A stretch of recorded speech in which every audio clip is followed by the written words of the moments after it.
History is full of wars, and if you're trying to build a plausible fantasy world, chances are you'll want to include one or two of your own. But wars are so big, so complex. Where do you even start? Right here is where.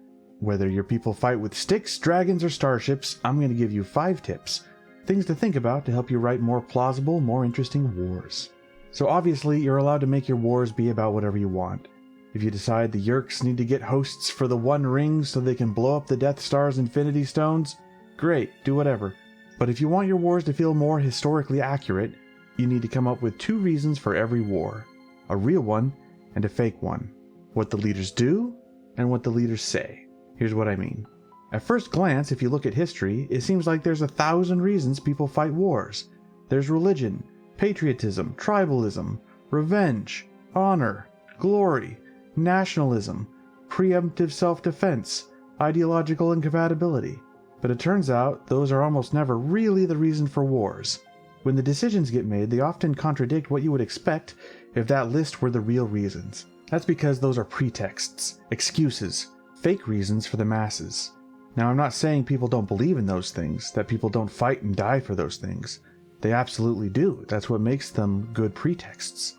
And sometimes a war starts because a really good pretext came along, and the leaders finally have a good excuse to do what they wanted to do anyway. But every real war I've studied had a much simpler secret purpose that's the same every time, that you can see by what decisions the leaders make. And that's power. That's your first reason, your real reason. Wars are about power, getting it or keeping it. There's always a leader or a bunch of leaders who stand to gain or lose a lot of power and decide hell on earth is their best option for grabbing more, or at least keeping what they've got. So figure out who is trying to take or keep power, and how does this war help them do that. That will also be your guiding star if you're wondering what decisions the leader might make. It's always about power. By the way, power isn't always bad. Sometimes power looks like freedom from some kind of oppression, or recognition of sovereignty. Much more often, though, it looks like money, oil, land, slaves, or just influence. But it's always about power one way or the other. Of course, not everyone in your world is going to realize that. In fact, if you're going for realism, you need a ton of people who think wars are about something else. And that's where your second reason comes in. Your pretext, your fake reason. See, those power-hungry leaders, they usually can't just come out and say, hey, I want more power. Go fight, kill, and die for me, okay, thanks, bye. That apparently can work if you're Palpatine or Sauron, but everyone in real life has to find ways to motivate the troops, and saying please doesn't cut it. So they come up with all the fake reasons instead. You've heard them before. God says we gotta fight. It's our destiny. It's your duty. They're not even people, they're monsters. Look at what they did to us. You're a coward if you don't. You're a hero if you do. We're taking what's rightfully ours. They'll come for us if we don't hit them first. It's for your own good. You can have multiple pretexts, and the best ones might even have some truth to them. So pick your favorites. Just remember that what the leaders say are the fake reasons. Power is your real reason, and the thing that dictates what the leaders do. In real history, people get creative in wars.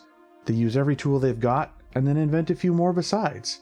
If your world has magic, think about every single thing that magic can do, and ask yourself, how could that be used for war?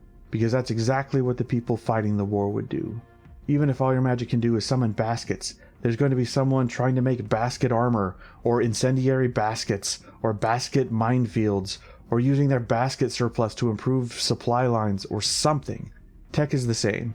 If it's useful for anything, they'll use it in war, and they'll use it creatively, so think outside the box. Then, go one step further. In real life, wars drive technological advancement hard and fast. No war is fought quite the same as the previous one, and whichever side is slowest to realize this usually loses a lot of battles. So just assume that people are going to invent stuff, new tactics, new weapons, new communications, something, many somethings, every single war. If there's an unstoppable weapon, they'll find a defense for it. If there's an impenetrable defense, they'll find a way to bypass it. This is a great chance to get creative. Just imagine, if you were fighting in your war, what would you want? What would you try? What would you wish you could invent?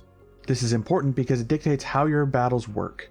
If standing in formation makes an army very powerful, then tactics will probably revolve around large formations, flanking, and breaking troop morale.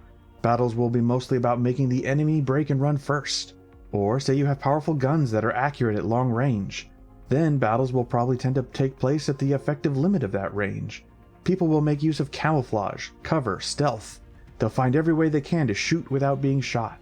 Conversely, let's say you have fantastical armor that can stand up to even the most powerful ranged weapons.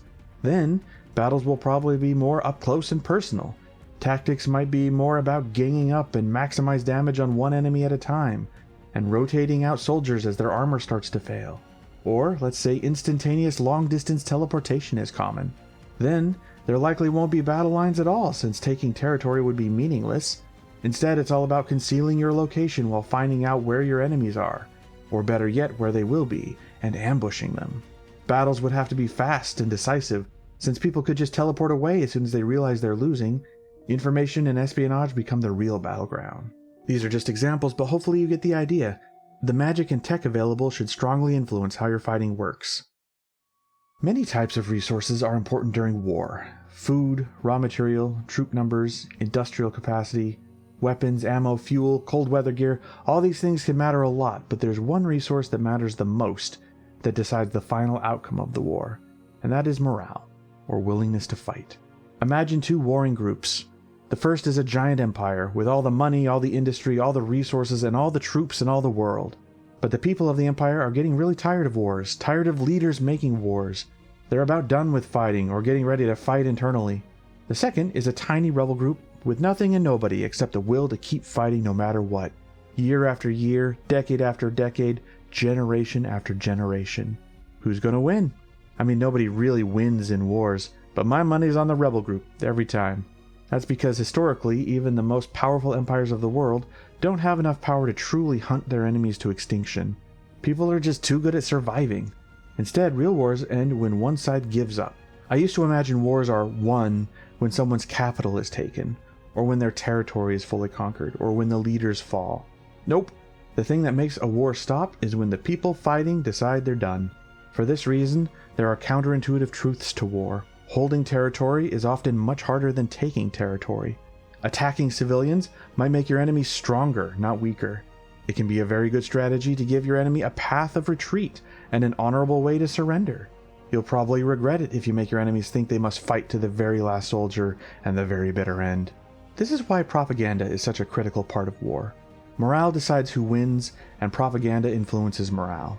My favorite demonstration of this is a video game called EVE Online, which sometimes hosts massive digital space battles featuring thousands of players.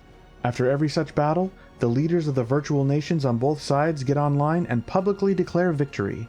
It doesn't matter who lost more ships or who accomplished what objectives. They will always say their own side did great and the other side paid too dearly for whatever they got, and the battle was a huge success. Both sides say this every time. It's because they understand this principle. So think about morale, especially when deciding how your wars end.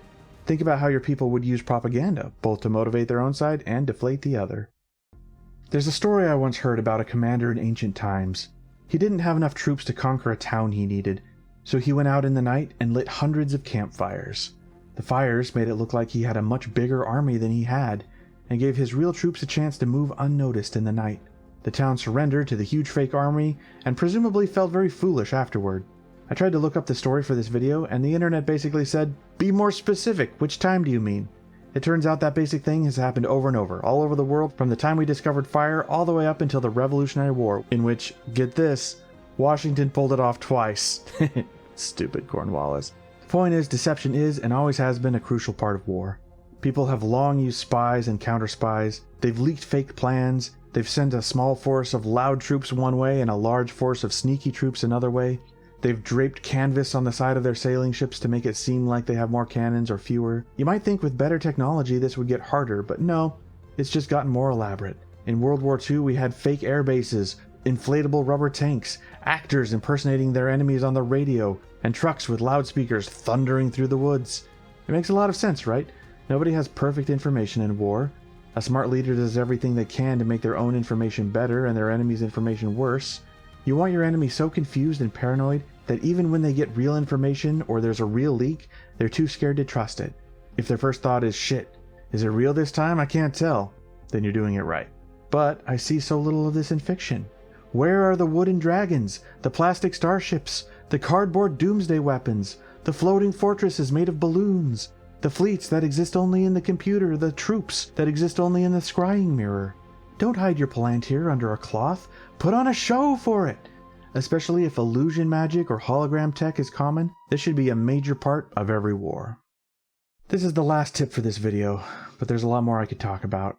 If you'd like to hear me talk more about supply lines, warrior culture, training, mobilization, or the lasting fallout of war, let me know. For now, I'll finish off with the politics of war. In truth, war is just the most naked kind of politics. They're not about right or wrong, they're not even about friends or enemies. They're about taking or keeping what you want. They're about power. Just like politics, anyone can be friends in war if their interests align. Plus, there's really nothing more effective at bringing people together than a common threat.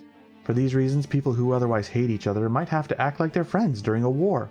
This can be a great opportunity to tell some cool stories. Paladins might have to fight alongside evil cultists. Space Marines might have to get along with alien bug monsters. Gimli and Legolas might become friends. Impossible, I know, but just try to imagine. This bonding against mutual enemies has a kind of balancing effect. Anyone who gets too big is liable to get ganged up upon. Even very powerful empires have to pick their wars carefully, or they risk spooking everyone and facing off against the whole rest of the world and their own unhappy people all at once. They have to keep significant reserves of troops, or they become vulnerable to internal revolt and opportunistic invasions. Of course, you don't always have to fight your own wars. Sometimes one group just gives support to another. Weapons, money, information, etc. Little radical groups might get support from huge powerful nations if it seems their goals might damage the rival huge powerful nations. And then the rival nations might start supporting different radical groups to oppose the first. And then the radical groups fight each other with way stronger weapons than they should have ever had. And that is called a proxy war. Big nations really like proxy wars because they can collect power, and it costs them resources, but not precious personal power, political capital, or national morale. Of course, those little groups are hard to control, so the plan can backfire. But that's the game. Sometimes the privateers realize they don't have to just attack Spanish ships. They start attacking whatever ships they want, and become full-blown pirates. And then when there's enough pirates, they make their own new little nation. Oops. Great story, though. In olden days, big nations were constantly in open war. In the age of nuclear weapons, though, they really don't like fighting each other directly. The reason for the change has nothing to do with the good of the world. They never cared about that before. They just know they're not likely to get any power from direct conflict anymore. As soon as the nukes start flying, everyone ends up with less power, not more. Plus, there's a lot of money to be made from peace, and that's a kind of power too. So they play a subtler game of politics, with money and propaganda and intelligence operations. As long as there's more power to be had from peace than war, peace will tend to reign. On the other hand, if all the nations think they're in danger of being conquered unless they strike first, then war is practically inevitable. The tiniest spark will set off a global super war for no reason, except everyone knows that if they don't attack first, their neighbors sure will. You don't have to put all this stuff in your world, of course. Just keep in mind, if you want a lot of wars, make war the best or only way for ambitious people to gain power. If you want a lot of peace, give them easier ways to gain power peacefully. It's really as simple as that. Let me know what you'd like to hear about next, and until next time, toodles.